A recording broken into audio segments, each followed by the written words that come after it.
আসসালামু আলাইকুম, সবাইকে স্বাগত জানাচ্ছি। আমরা জানি যে বাংলাদেশ গার্মেন্টস শিল্পে অন্যতম।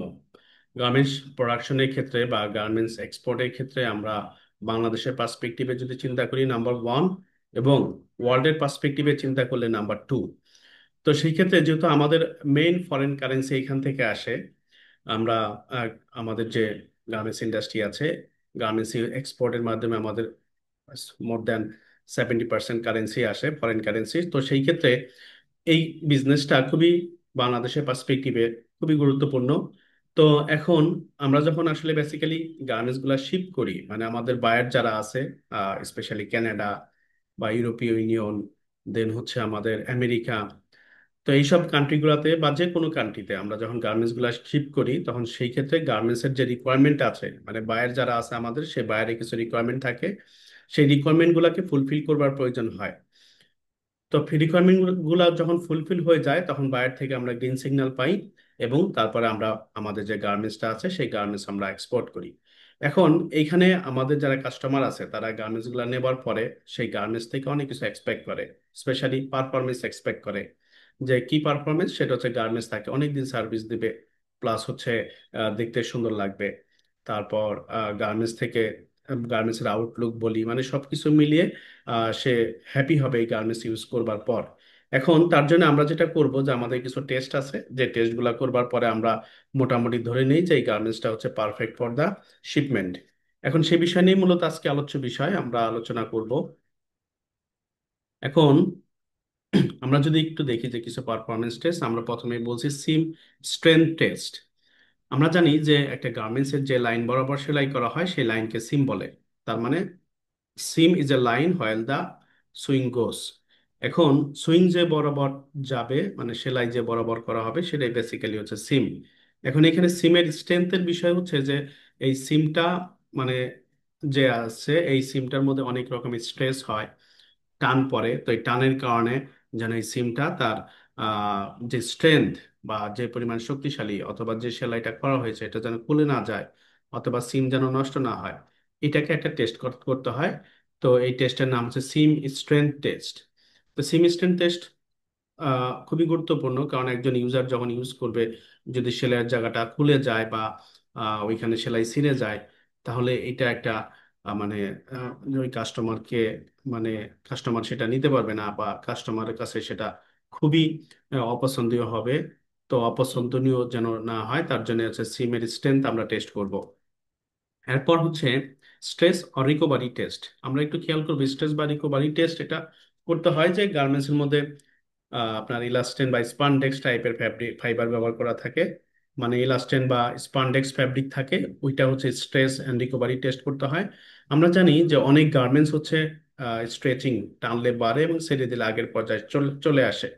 যেমন স্পেশালি স্পোর্টস ওয়্যার, আর যেমন তার আর যেমন হচ্ছে টাইটস, তারপর হচ্ছে অনেক টি শার্ট আছে যেটা গায়ের সাথে লেগে থাকে।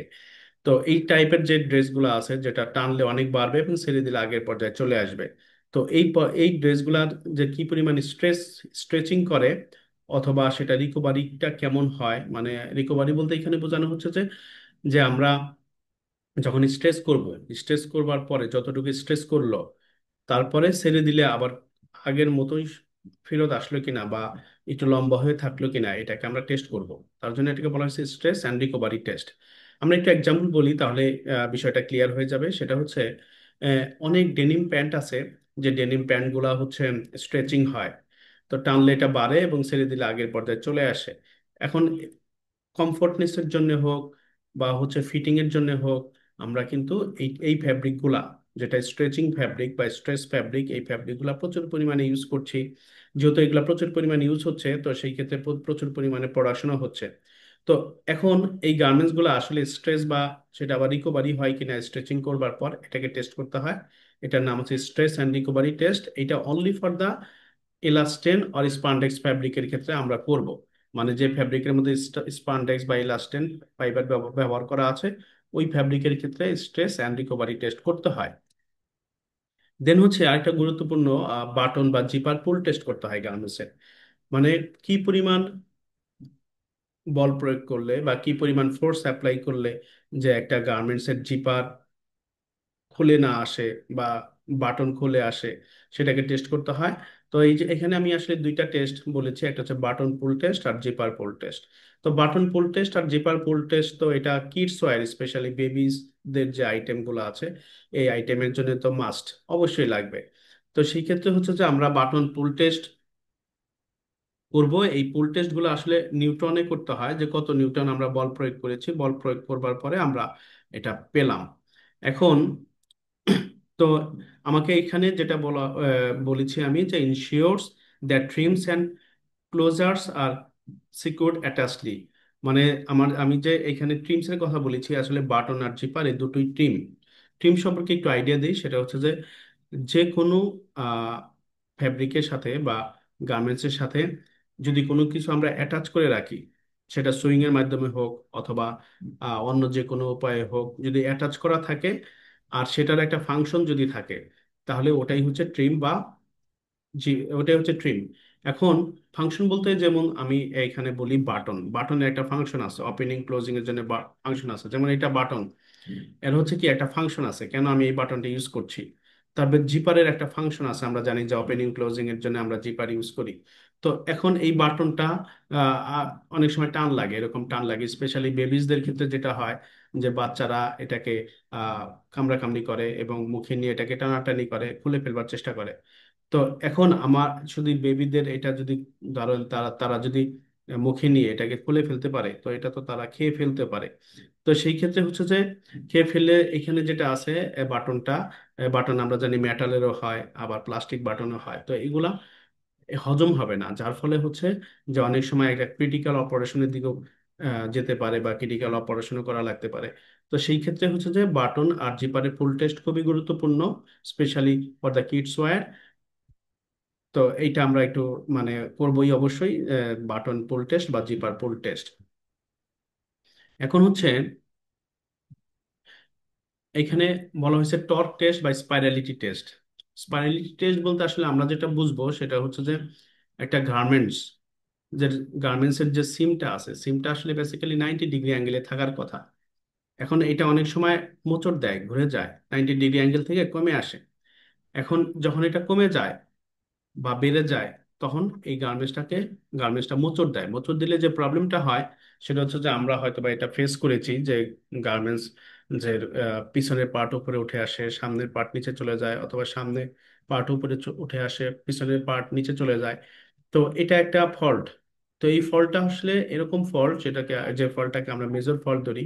তো আমাদের গার্মেন্টস যেন স্পাইরাল না করে, মানে টুইস্টিং না হয়, বাট সেই বিষয়টা আমাদের খেয়াল রাখতে হয়। এখন একটা গার্মেন্টস এর যে টুইস্টিং হলো বা স্পাইরালিটি হলো, এটা আমরা আসলে কিভাবে বুঝবো? এটা বুঝবো হচ্ছে স্পাইরালিটি টেস্টের মাধ্যমে। তো স্পাইরালিটি টেস্ট রিলেটেড আমাদের ভিডিও আছে, আমরা ওইগুলা দেখে আসতে পারি। আমি একটু ডেসক্রিপশন বক্সে এই ভিডিওটা লিঙ্কটা দিয়ে দিব। দেন হচ্ছে আরেকটা জিনিস মনে রাখবো, এই স্পাইরালিটিটা কিন্তু হবে হচ্ছে আমাদের ওয়াশ করবার পর, মানে একটা গার্মেন্টস আমরা যতদিন পর্যন্ত ওয়াশ না করব ততদিন পর্যন্ত এই স্পাইরালিটি হবে না। এটার সাথে শ্রিঙ্কেজও সেম, যে ওয়াশের পরে শ্রিঙ্কেজ বা ডাইমেনশনাল স্ট্যাবিলিটি হতে পারে, ডাইমেনশনালি অথবা আনস্টেবল হতে পারে। আচ্ছা, ওটা গেল শ্রিঙ্কেজ। তাহলে এখানে যেটা বলা হয়েছে যে লন্ডারিং করবার পরে আমরা গার্মেন্টস এর মধ্যে এই টুইস্টিং ইফেক্টটা পাবো। দেন ফ্লেমেবিলিটি টেস্ট, স্পেশালি এটা করতে হয় চিলড্রেন ক্লোদিং এর ক্ষেত্রে বা স্লিপ ওয়্যার এর ক্ষেত্রে, যে একটা গার্মেন্টস এর মধ্যে ফ্লেম অ্যাবিলিটি কেমন, এটা কি প্রচুর পরিমাণে ফ্লেম নেয় কিনা। ফ্লেম অ্যাবিলিটি মানে হচ্ছে যে আগুন ধরার প্রবণতা আছে কিনা। তো এটাকে টেস্ট করতে হয়। আমরা চাই যে গার্মেন্টস এর মধ্যে যেন আগুন না লাগে বা আগুন লাগার প্রবণতা যেন কম থাকে। তো এটাকে স্পেশালি চিলড্রেন ক্লোদিং বা আমরা যেটা স্লিপ ওয়্যার হিসেবে ইউজ করি, এখানে ব্যবহার করা হয়। তো সেই ক্ষেত্রে ওইগুলাকে ভালো মতো ইনশিওর করতে হবে যে এটার ফ্লেমেবিলিটি টেস্টটা পজিটিভ, মানে ফ্লেমেবিলিটি নাই। দেন মেজারমেন্ট টেস্ট বা মেজারমেন্ট চেক, আমরা জানি যে খুবই গুরুত্বপূর্ণ বিষয়। আমরা যখন কোনো একটা অর্ডার পাই, তো ওই নির্দিষ্ট অর্ডারের জন্য একটা মেজারমেন্ট দেয়া থাকে, যে আসলে ওই গার্মেন্টস গুলো আমরা কিভাবে তৈরি করব। এখন এই মেজারমেন্টটা একটা চার্ট আকারে দেয়া থাকে, অনেক সময় আমরা এটাকে স্প্রেডশিট বলি বা সাইজ চার্ট বলি বা মেজারমেন্ট চার্ট বলি।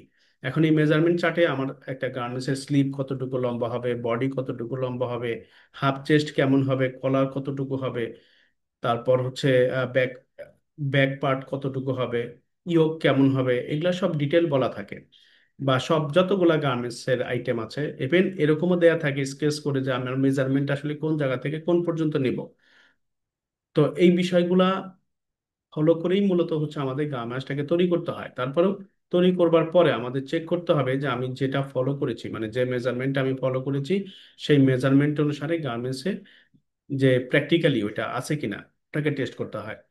তো ওটাকে টেস্ট করবার পরে আমরা যদি দেখি যে না সাইজ ঠিক আছে, বা আমার যে মেজারমেন্ট দেয়া আছে সেই মেজারমেন্ট ঠিক আছে, তারপর হচ্ছে আমি পারফেক্টলি ডিসিশন নিতে পারবো যে যে না আমার গার্মেন্টস এর যত রিকোয়ারমেন্ট ছিল সেই রিকোয়ারমেন্ট গুলো ফুলফিল হয়েছে। তাহলে আমরা এই টেস্ট গুলা করবার পরে, গার্মেন্টস পারফরমেন্স টেস্ট যেটা আমরা বলেছি, এই টেস্ট গুলা করবার পরে আমরা বুঝতে পারবো যে গার্মেন্টসটা আমার শিপমেন্টের জন্য রেডি নাকি শিপমেন্টের জন্য রেডি না। তো এই বিষয় ছিল আজকের জন্য। ধন্যবাদ জানাচ্ছি সবাইকে।